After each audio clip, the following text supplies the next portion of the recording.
ngaji itu saya yang pertama kali jeruntul duluan, ambil ininya langsung saya minum, Masya Allah.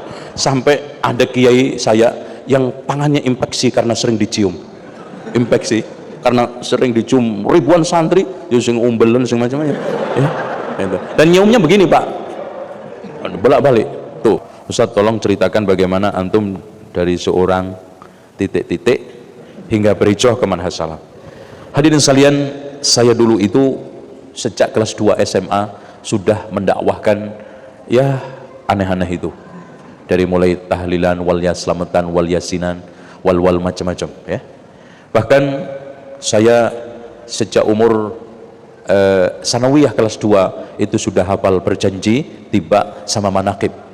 Karena dulu saya diancam mbah saya, kalau kamu nggak hafal berjanji nggak iso dadi kiai. Itu padahal saya itu pengen jadi kiai dulu itu ya. Akhirnya saya hafal ya, berusaha untuk mati-matian hafal. Alhamdulillah sekarang nggak hafal ya, tapi ingat dikit-dikit. Biasanya kalau malam Jumat legi gitu ya, itu kan aksen tibaan ya. Abdadiul imla bismiddatil aliyah mustadiran faydhal barakati ma ana lahu wa aula. Allah Allah Allah Allah Allah, itu kan gitu biasanya jawabannya.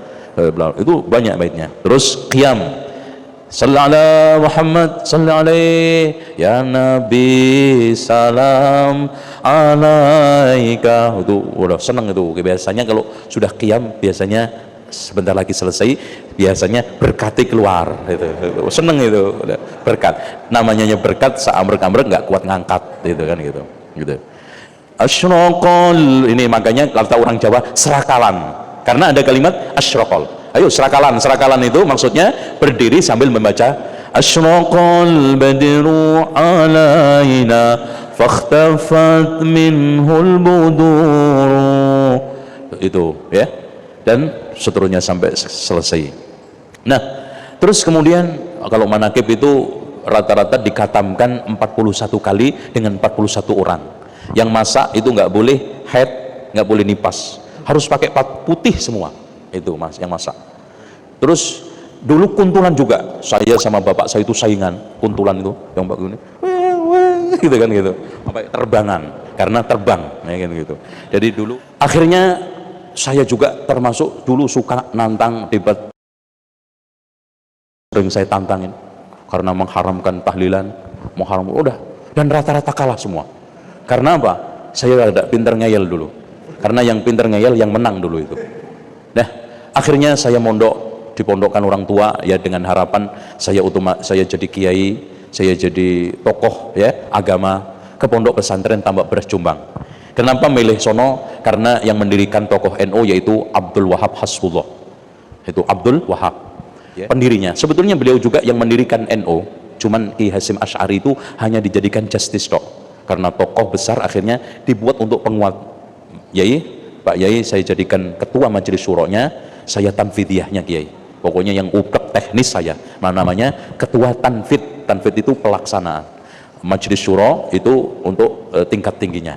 Nah akhirnya saya belajar dengan beberapa kiai, dan saya itu karena ada sudah stigma mitos, siapa yang paling sering salaman kiai sama sering minum bekasnya kiai, insya Allah jadi kiai. Aneh itu paling rajin minum bekasnya kiai.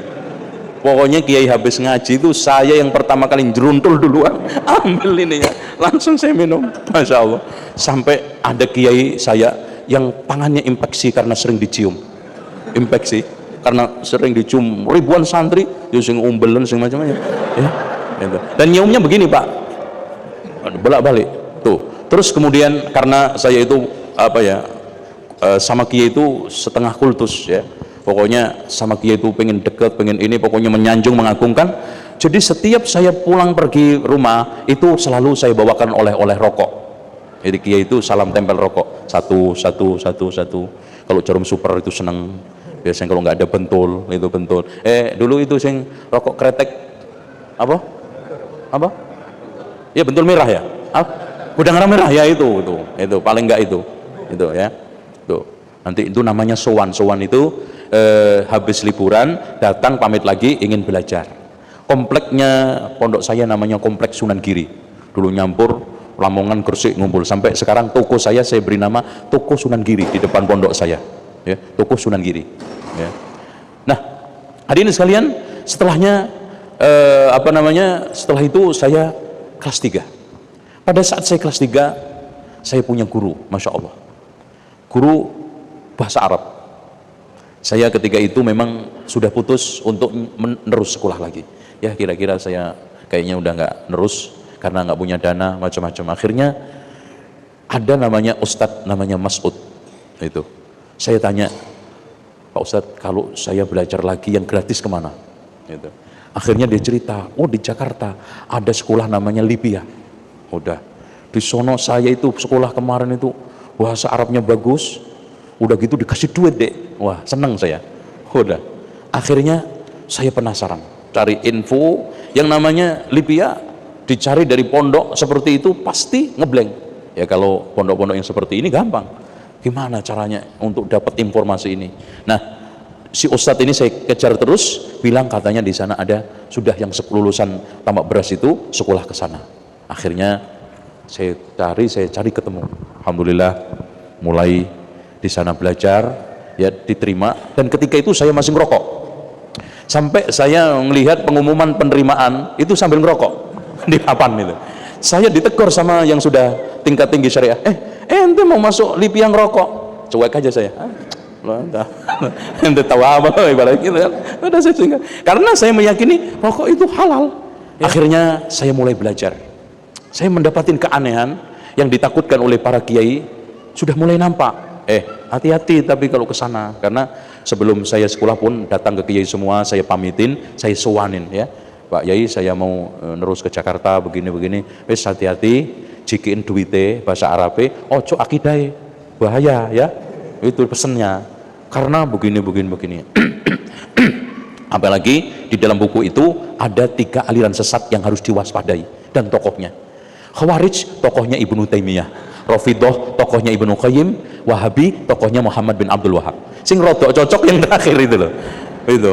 Akhirnya setelah itu kok begini, hampa rasanya, perang batin Pak. Yang dulu begini, yang dulu terus. Tapi saya nggak mau terpaku pada yang dulu.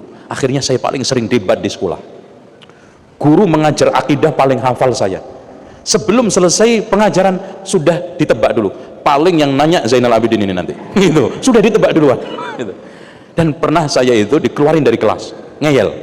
Jadi eyelan dulu masih ada. Kan salah satu dosen mengatakan, makanan selamatan itu haram. Syekh, makanan selamatan itu apa? Beras kan? Buah-buahan, daging sapi, daging kambing. Haramnya dari mana? Anak ngeyel. Ada nggak dalil haramnya daging babi? Ada nggak dalilnya haramnya buah-buahan? Kayaknya dia nggak jawab dulu, saya disuruh keluar, ya. Terus saya nggak patah arang sampai akhirnya masuk takmili, masuk syariah. Terus kemudian ada daurah-daurah dari Saudi, saya ikutin terus. Ya, penyempurnaan demi penyempurnaan. Daurah pertama saya isbal Pak, ditegur, ente isbal finnar ini. Waduh, dinerakain saya. Masya Allah. Ini belum apa-apa, neraka itu. Udah, akhirnya anak dialog kalah. Dalil-dalilnya ini, akhirnya mikir, jangan-jangan bener ini. Akhirnya saya coba untuk kaji terus. Iya ya, Rasulullah mengatakan benar, tapi kiai saya dulu kenapa isbal semua? Nggak isbalnya cuma sarungan. Kalau sarungan nggak isbal mereka, pada cingkrang memang. Semua kiai kalau sarungan sunnah semua, ya cingkrang. Kalau ini yang pakai celana itu yang repot, ya. Tuh. Walhasil materi demi materi pengamalan, apalagi ketika kos, saya tiap hari dialog sama kakak kelas saya tentang tahlilan, yasinan, selamatan, tiap hari dijelek-jelekin, mengangkel saya terus terang Pak. Dan saya ya wajar aja kalau ada teman-teman, oh sekarang seperti itu, ya nggak jauh-jauh seperti saya itu seperti ini kan. Di Libya aja 7 tahun Pak, itu tiap hari. Bagaimana yang nggak sama sekali, yang ngaji cuma sebulan sekali, ya butuh 50 tahun itu baru ngeh tahlilan nggak boleh itu kan. Akhirnya kok seperti ini ya yang benar. Alhamdulillah. Cuman Pak, yang tidak diketahui siapapun, saya harus keluar dari dunia perdukunan. Selama 3 tahun saya perang dunia lain.